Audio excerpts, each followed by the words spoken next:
Salut les amis et bienvenue sur votre chaîne pour une toute nouvelle vidéo. L'OTAN se vante d'être une organisation défensive, mais elle crée constamment des affrontements.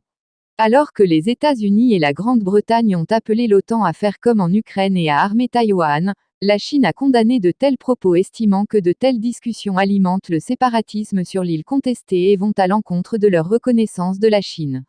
Cette semaine, la ministre britannique des Affaires étrangères Liz Truss et le secrétaire d'État américain Antony Blinken se sont tous deux prononcés en faveur de l'envoi d'armes à Taïwan, a rapporté RT.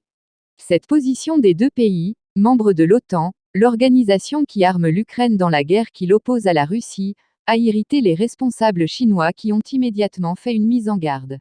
Nous déplorons et rejetons la déclaration du secrétaire Blinken lors d'une audience du Congrès le 26 avril selon laquelle l'administration est déterminée à s'assurer que Taïwan dispose de tous les moyens nécessaires pour se défendre contre toute agression potentielle, a déclaré 11e Yang Yun, chef du département de l'information au ministère chinois des Affaires étrangères. Plus tôt, le porte-parole du MAE Wang Wenbin a déclaré aux journalistes que les déclarations américaines étaient en contradiction avec leur reconnaissance de Pékin et de la politique d'une seule Chine, et encourageait les séparatistes taïwanais en vendant des armes à l'île. Les États-Unis admettent que Taïwan fait partie de la Chine, mais continuent de parler d'une agression potentielle de la partie continentale de Taïwan. N'est-ce pas contradictoire puisqu'un pays ne peut pas envahir une partie de son propre territoire, interroge Wang. Nous avons cet avertissement sévère pour la partie américaine, la tendance historique de la réunification de la Chine ne peut être freinée, et le principe d'une seule Chine est ce qui sous-tend la paix et la stabilité à travers le détroit de Taïwan, a ajouté Wang, avertissant Washington de ne pas sous-estimer la ferme détermination, la détermination et la capacité des 1,4 milliard de Chinois à défendre la souveraineté nationale et l'intégrité territoriale au risque d'entraîner un coût insupportable pour les États-Unis eux-mêmes. Dans le même temps, jeudi, Wang a également abordé le discours du ministre britannique des Affaires étrangères, dans lequel Truss a plaidé pour une OTAN mondiale pour s'engager dans l'Indo-Pacifique et armer Taïwan de la même manière que le Royaume-Uni et ses alliés arment actuellement l'Ukraine. L'OTAN prétend être une organisation défensive, mais en fait, elle crée constamment des affrontements et des troubles, a déclaré Wang aux journalistes, ajoutant « L'OTAN exige que les autres pays respectent les normes fondamentales des relations internationales, mais a mené des guerres et largué des bombes sans raison dans des États souverains, tuant et déplaçant des civils innocents. L'impact de l'expansion de l'OTAN vers l'Est sur la paix et la stabilité à long terme de l'Europe mérite réflexion. L'OTAN a chamboulé l'Europe. Essaie-t-il maintenant de gâcher l'Asie-Pacifique et même le monde ? A ajouté Wang. Un porte-parole de l'ambassade de Chine au Royaume-Uni a également exprimé sa ferme opposition aux propos de Truss sur la Chine.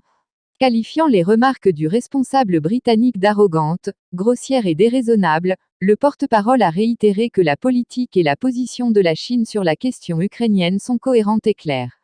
Le porte-parole a souligné que la communauté internationale espère que la paix pourra revenir en Europe dans les plus brefs délais, ajoutant que certaines personnes, au lieu de travailler sérieusement pour promouvoir des pourparlers de paix et un cessez-le-feu rapide, sont déterminées à provoquer l'escalade du conflit et à inciter à la confrontation des blocs. Il leur semble que le chaos en Europe ne suffit pas, et ils veulent faire tomber le monde entier. Quel genre de mentalité est-ce là ? A demandé le porte-parole. Le porte-parole a répété que la Chine s'est toujours tenue du côté de la paix, du côté des buts et principes de la Charte des Nations Unies et du bon côté de l'histoire. Nous voudrions également rappeler aux responsables britanniques qu'il n'y a qu'une seule Chine dans le monde, que Taïwan est une partie inaliénable de la Chine et que le gouvernement de la République populaire de Chine est le seul gouvernement légitime représentant l'ensemble de la Chine, a déclaré le porte-parole. Le principe d'une seule Chine est le consensus général de la communauté internationale et la norme des relations internationales, et c'est aussi le fondement politique et une condition préalable importante pour l'établissement et le développement des relations diplomatiques entre la Chine et le Royaume-Uni, a ajouté le porte-parole. Le temps est révolu où une poignée de pays occidentaux pouvaient manipuler les règles internationales et monopoliser les affaires mondiales, a déclaré le porte-parole, ajoutant que l'état d'esprit impérialiste et de guerre froide décrit dans les propos du responsable britannique et contre la volonté des peuples du monde est totalement anachronique. Merci de nous avoir suivis. Si vous avez aimé la vidéo, faites-le nous savoir avec un like. Et surtout n'oubliez pas de vous abonner et de sonner la cloche de notification pour ne rater aucune de nos vidéos.